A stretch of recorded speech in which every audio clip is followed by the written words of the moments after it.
Hi boys and girls, it's Mrs. Conger. I miss you so much. I wanted to share a story with you today that reminds me of all of you. I hope you're staying active and doing some things that you love at home.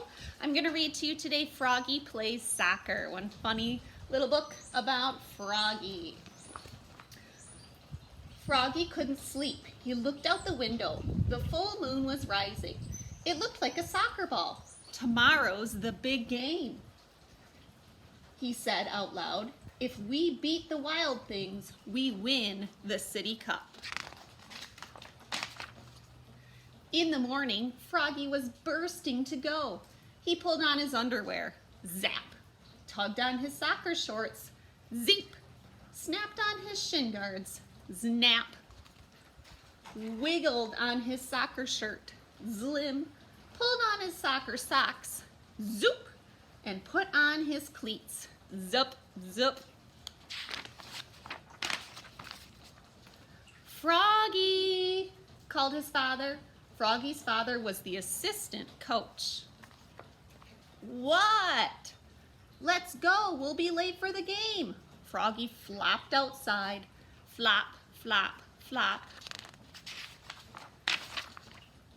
Remember, said Froggy's dad, only the goalie can catch the ball, and you are not the goalie. Now repeat after me. Head it, boot it, knee it, shoot it, but don't use your hands. And Froggy sang, head it, boot it, knee it, shoot it, but don't use your hands, all the way to the soccer field. At the soccer field, the coach, Max's mother, said, "We're a team. We're the dream team. Hooray!" screamed the dream team.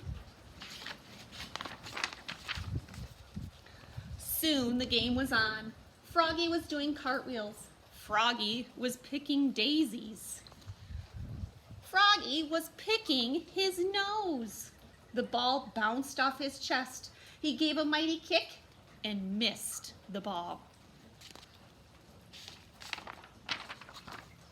But Max trapped it and passed it to BJ, who slammed it right into the net.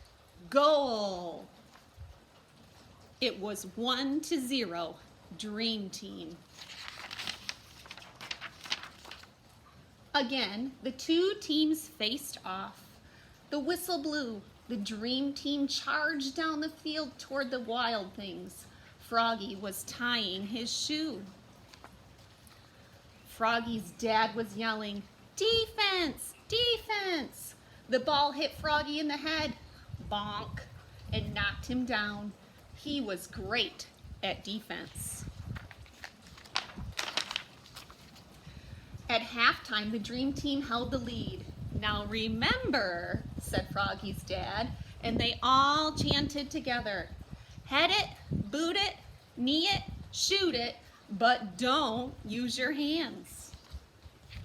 The whistle blew and the second half started. A fly circled by Froggy. Called the coach.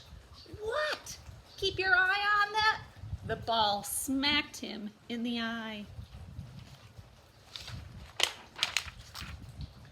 Froggy was mad now. The Wild Things were stampeding, and Matthew, the Dream Team's goalkeeper, was chasing the ball.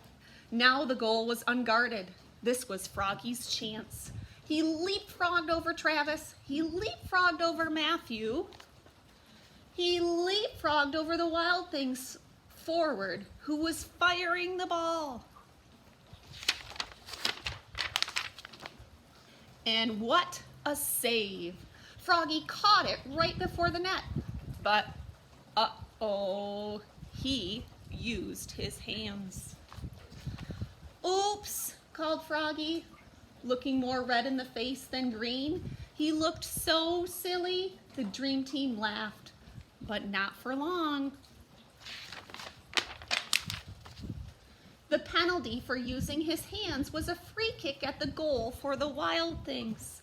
The Wild Things star forward kicked and scored. Now the game was tied. But it wasn't over yet. And when there was 1 minute left, the crowd went crazy. The clock was ticking. The ball was coming right towards Froggy. "Froggy!" yelled his dad. "What?" But Froggy knew what to do. He jammed his hands in his armpits. He stuffed them in his pockets. He stuck them in his mouth. Then he power kicked the ball so far down the field that it bounced over the goalie's head. Smack into the goal. Yes! The Dream Team had won the City Cup. They shouted and danced, and Froggy sang, "Head it, boot it, knee it, shoot it, but don't use your hands." Except to slap high fives. Slap, slap, slap. The end. Boys and girls, I miss you so much. I hope you are doing well, and I cannot wait until we are back together soon. Miss you, Vikings.